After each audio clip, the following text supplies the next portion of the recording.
Hello, I am Captain Crazy, And I am Princess. and here, welcome to our first RWBY review. So RWBY review chapter 1, called Ruby Rose. A little bit about RWBY before we get into the meat of the chapter. It's a high pace, high action type of show. I believe it was basically just fan created. Same people that did Red vs. Blue on YouTube. Same creator as the Dead Fantasy films on YouTube as well. Yeah, so very high paced, quick action, very unique type of animation to it. It's a rougher animation than a lot of people are used to. But being it's basically Low budget to start off with, and exactly, it's not a big studio type thing. Well, it is a studio, but it's not a large, high budget studio. It's done by Rooster Teeth. So, into the meat of the chapter. We start off and we get introduced to the city. we get introduced to the concept of dust. Yes. So dust is this magical, it's basically what draws and makes the magic in this world. They also use that dust to help fight off the creatures of Grimm, which are different types of beasts that attack the humans. Yep, they don't get into it, but each different type of beast has a strength level essentially, and then so if you get the larger beasts, they're stronger, the weaker ones a little bit easier. Same with any normal, well, not everyone, where it's you can go the fairy tale route where S-class monster, so doesn't always have to work where bigger equals more powerful. So we get introduced to dust and the introduction to the basically war of over the world versus the from the humans versus the creatures of Grimm, and they basically put it to the point where there was some sort of an apocalyptic type scenario, and now the world is broken, and well, you see the moon is broken, and we get introduced to this man in a white coat, Torchwick. Roman Torchwick. which we will learn his name later. And he's strolling With his henchmen. right through the downtown area. People are moving out of the way, so they know that this guy means no good. Like, his henchmen have his swords just barren.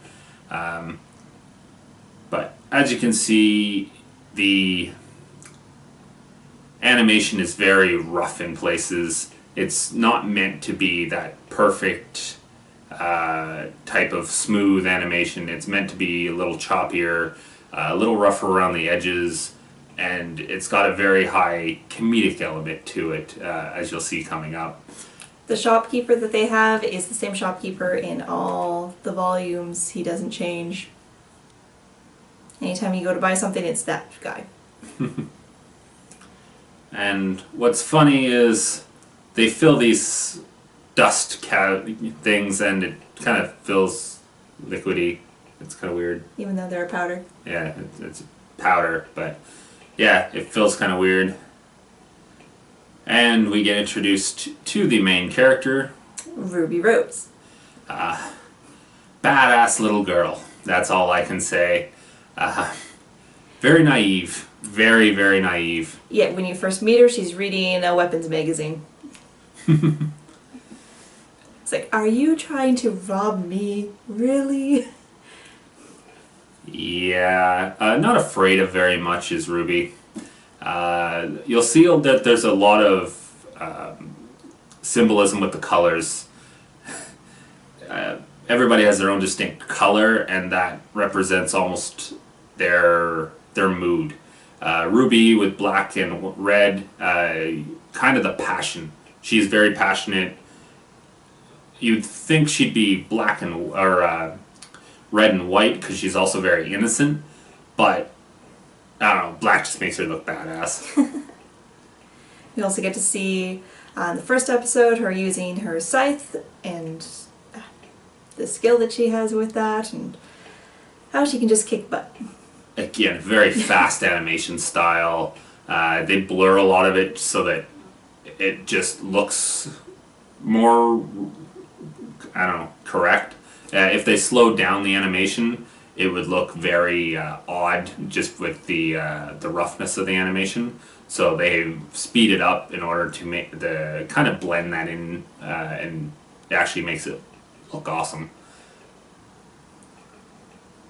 So RWBY, a very fast-moving character. She's got speed, and for her size and age, she's pretty damn strong. Very skilled, yep. And we see that they also have a high level of technology because we have now a hover ship, or basically a jet that has the ability to hover. And the series is filled with coincidences. You have Glenda, the huntress, who just comes out of nowhere and comes to help protect RWBY. Yeah. They never do explain exactly why she's there, or, yeah, they don't like to explain a whole lot. You just gotta take it for what it is. If you're looking for a very deep, highly explanatory series, you're in the wrong series. The episodes are short. This one's, I believe, only about 11 minutes long.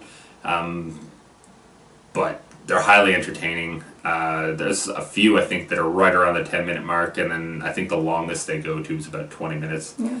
And now we're introduced to a highly mysterious woman, which we will not get a whole lot of explanation about for quite a long time. And all we know at this point is she wields fire very proficiently.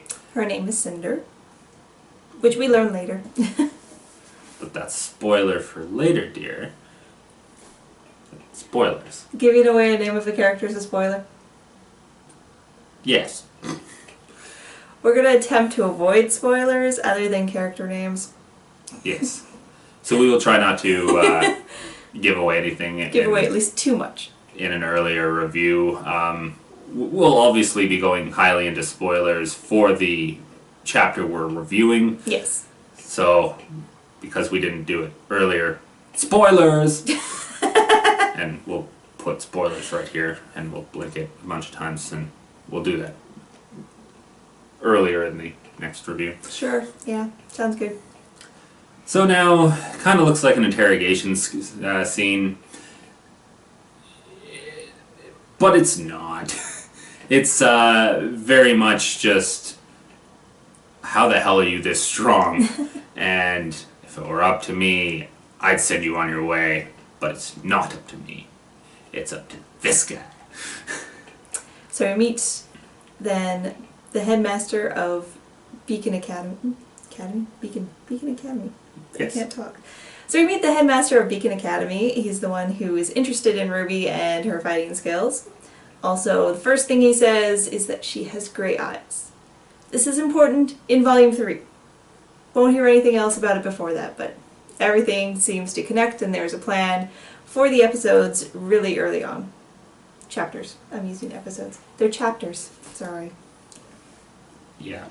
In the DVD releases, you can actually play it as a single movie, and it'll just play right through, and it's fairly seamless. You don't really notice any sort of massive time gaps in between the chapters. One chapter basically leaves off right where the other one stopped. So. Yep. So we learn a little bit about RWBY, that she studied at Signal Academy, which is basically like, I don't know, elementary school to high school-ish. Yep. She also learns of her scythe training from her Uncle Crow. Makes her all, yeah. She used to be bad and now she's all, ooh, because of Uncle Crow. Comedy. Right here.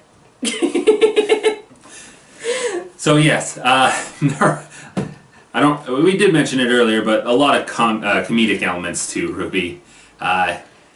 It is a very serious show at times, but it's not. They love their comedy. It's moves the story so much more smoothly with that comedy in place. It would just feel drab without it. And now we get to meet Yang, which I don't remember if they actually tell her name in the first episode, but her name is Yang, and this is RWBY's sister, her older sister by at least 2 years. Yes.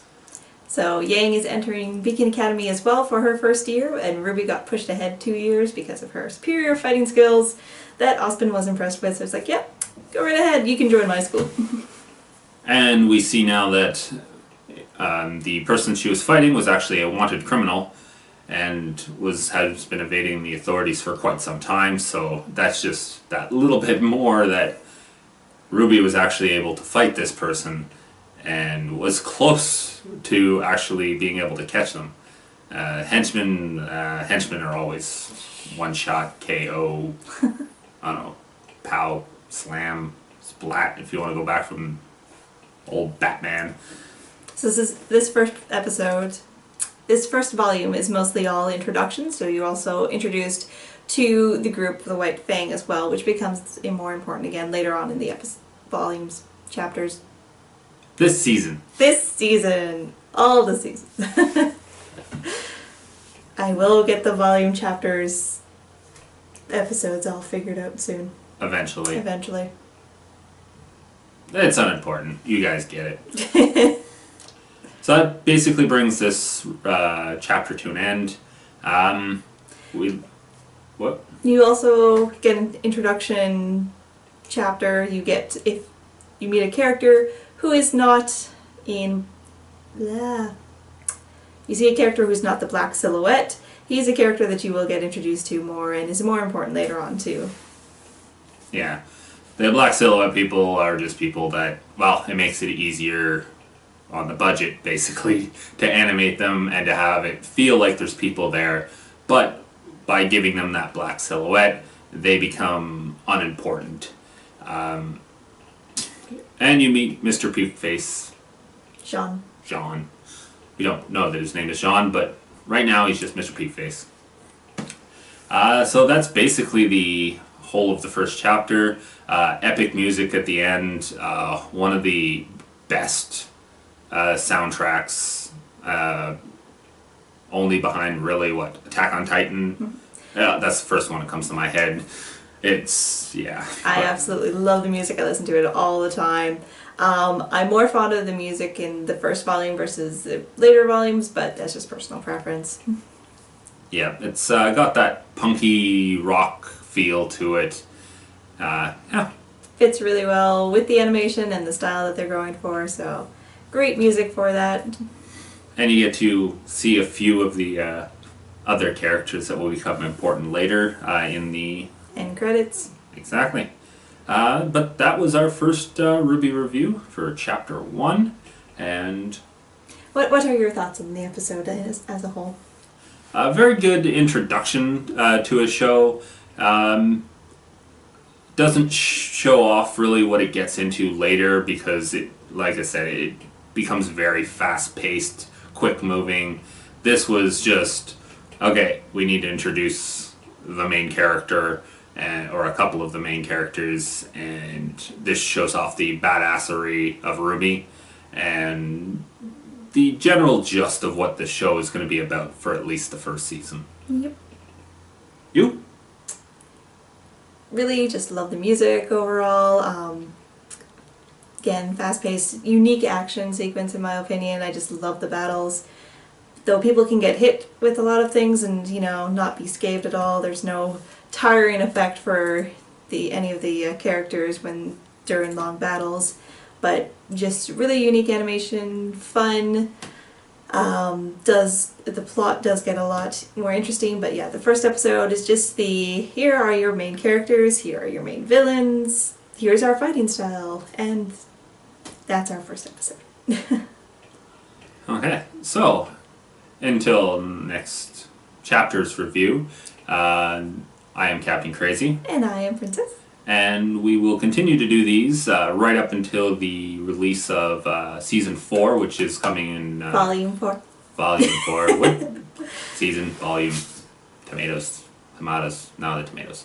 But until the release of Volume 4 in October, we will continue to put these out quite regularly, hoping to try to catch up a little bit. And then once Season 4 comes out, we will be doing the weekly chapter Volume review 4. within a couple of days of the chapter being released. And then we will sprinkle in the older reviews to try to catch up and whatnot, and hopefully get semi-done by the end of the year, or caught up by the end of the year. But until then, we will see you next time.